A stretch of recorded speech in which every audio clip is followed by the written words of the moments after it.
నమస్తే.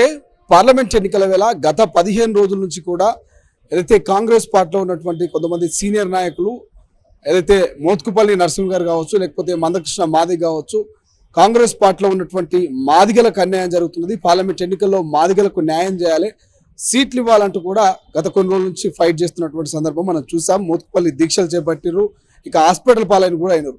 అది ఏదైతే మే 4న మోత్కుపల్లి ఇక అదేవిధంగా మందకృష్ణ మాదిగ ధర్నా చౌక్ లో ధర్నా కూర్చోవడానికి సిద్ధమవుతున్నారు. మరోవైపు కాంగ్రెస్ పార్టీలో ఉన్నటువంటి మాదిగలు కూడా ముఖ్యమంత్రి రేవంత్ రెడ్డి గారిని కలిసిరు. 125 అడుగుల అంబేద్కర్ స్టాచ్యూ దగ్గర రాజ్యాంగ పరిరక్షణ కోసము, ఏదైతే రిజర్వేషన్ల పరిరక్షణ కోసము దీక్షకు సిద్ధమవుతున్నారు. సో మరి నిజంగా కాంగ్రెస్ పార్టీలో ఉన్నటువంటి మాదిగలు ఎవరి వైపు ఉంటారు? అటు మోత్కుపల్లి వైపా లేక ఇటు రిజర్వేషన్ల కోసం పోరాడుతున్నటువంటి ఈ మాదిగల వైపు ఉంటారు? అసలు నిజానికి ఏం జరుగుతుంది కాంగ్రెస్ పార్టీలో మాట్లాడదాం. గజ్జల కాంతం ఉన్నారు, సతీష్ మాదిగ గారు మనతో పాటు. సో గజ్జల కాంతం గారు, మీరు ముఖ్యమంత్రి గారిని కలిసిరు, ఏం మాట్లాడారు ముఖ్యమంత్రి గారు? ఎందుకు ఈ అంబేద్కర్ స్టాచ్యూ దగ్గర దీక్షకు మీరు సిద్ధమవుతున్నారు? అక్కడ మోత్కుపల్లి, ఇక్కడ మీరు. మా బాధ అంతా ఒకటే. డాక్టర్ బాబాసాహెబ్ అంబేద్కర్ రాసినటువంటి రాజ్యాంగాన్ని కాపాడుకోవాలి, అది మా లక్ష్యం. ఎందుకంటే బాబాసాహెబ్ అంబేద్కర్ రాసినటువంటి రాజ్యాంగాన్ని మరి కాపాడుకోవాల్సిన అవసరము ఈ దేశ ప్రజల మీద ఉంది, ఈ తెలంగాణ రాష్ట్ర ప్రజల మీద ఉంది. ముఖ్యంగా ఎస్సీలు, ఎస్టీలు, బీసీలు, మైనార్టీల మీద ఉంది.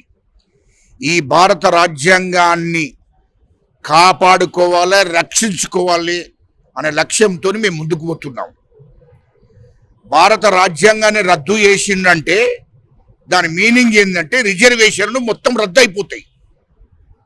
ఎస్సీలు, ఎస్టీలు, బీసీలు, మైనార్టీల రిజర్వేషన్లు పూర్తిగా తొలగిస్తారు. ఆ కుట్ర కేంద్రం ఉన్న బీజేపీ ప్రభుత్వం చేస్తుంది.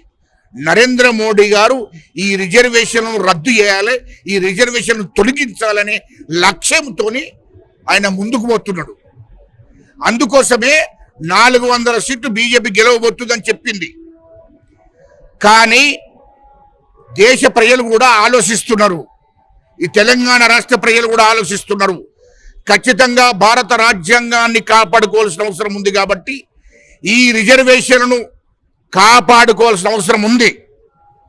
కాబట్టి ఇలా మా ముఖ్యమంత్రి రేవంత్ రెడ్డి గారిని కలిసినప్పుడు, అయ్యా ఖచ్చితంగా దేశంలో కాంగ్రెస్ పార్టీ అధికారంలోకి వస్తే ఈ యొక్క రిజర్వేషన్లను కాపాడుకోవాల్సిన అవసరం మాకుంది, మేము దీక్ష పడతాము.